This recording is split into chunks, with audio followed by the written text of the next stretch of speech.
به برنامه ما و سپاس به بینندگان گرامی که ما را همراهی میکنند. هرچند سبب‌های خشم امام علی رحمان از کار اداره‌های انتظامی و برکناری مسئولان گفته نمی شود، ولی اگر به صحیفه‌های رسانه‌ها نگاه کنیم ده‌ها مطلب را می‌بینیم که همیشه مقامات امنیت و انتظامی در ختلان و مناطق دیگر تنقید شدند، ولی چرا محض امسال و به طور دست جمعی رانده شدند؟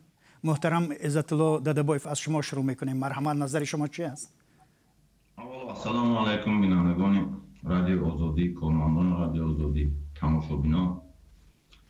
سبب و عاملی که بسیار کارمندان را راند این اساساً که به коррупсия آلوده بودند. خیش و تباربودی کادرایی که از جهت دانش، از جهت عقل بلندی دارند، اما اقلیم گئوگرافیشون وابسته به همون جایی که اداره میکند وابسته نیست. این حساب چیکار نه که من که در مقامات 11 سال فعالیت کردم، در اونجا بسیار آدمای خوب هستند، آدمای خوب به حد بسیار، نه بلکه باید نگفت که از پشت 5-6 نفر یک تمام مقامات قدرتی رو گناهگار کرد. در اونجا کادرایی که من کار کرده هستم، قطعی بعضی انسان‌ها که من نامشون اینجا نمیگیرم، لیکن از جهت سواد، از جهت چی اشکار نمودن جنایت، گذراندن کارهای نمیدونم فهماندهی در بین جامعه برای صادر نشدن جنایت، از جهت پیشگیری نمودن جنایت، گذراندن هر گونه کارها، تفتیش شادی و سودی چی دانش بلند داشتگی انسان‌ها به حد بسیارند. تنها در اینجا یک تا خطاگی در آن است که همون آدمایی که حتی گرفت، همون خطلان گرفتن، همون مثال کنگروزاده که از همون دنگره بود، بسیارش دنگرگی ها بود، با گرفتن با جای همون ها با یکان کسی دیگر آمد. باید کادر از جهت دانش تعیین کرد.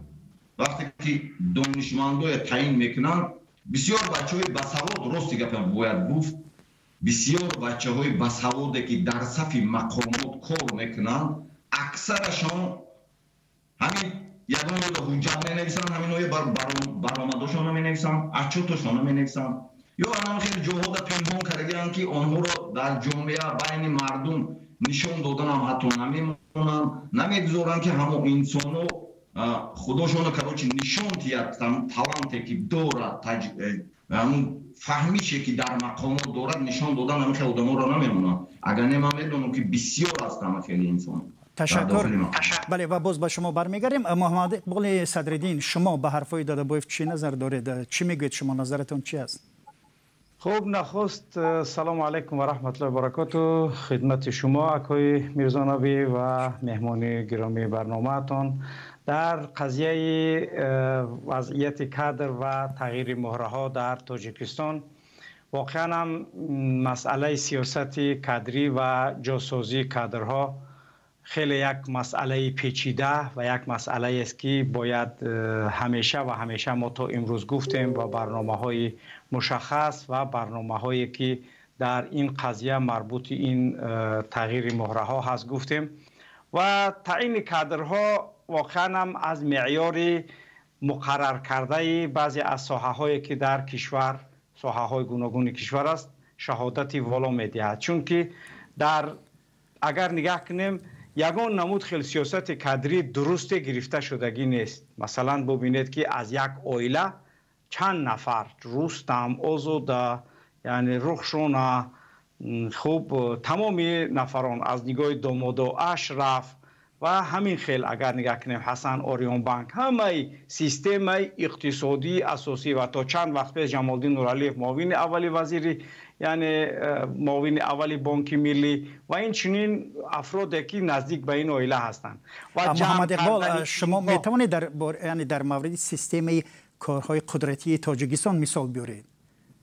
در سیستم قدرتی تاجیکستان هم چنانه که امام علی رحمانوف در اطراف خود و وظیفه های کلیدی را داده است به افراد نزدیک به عائله خودش و هم محله ها و افراد نزدیک به خودش، و این چنین مقامات امنیتی و مقامات قدرتی و مقامات قضایی کشور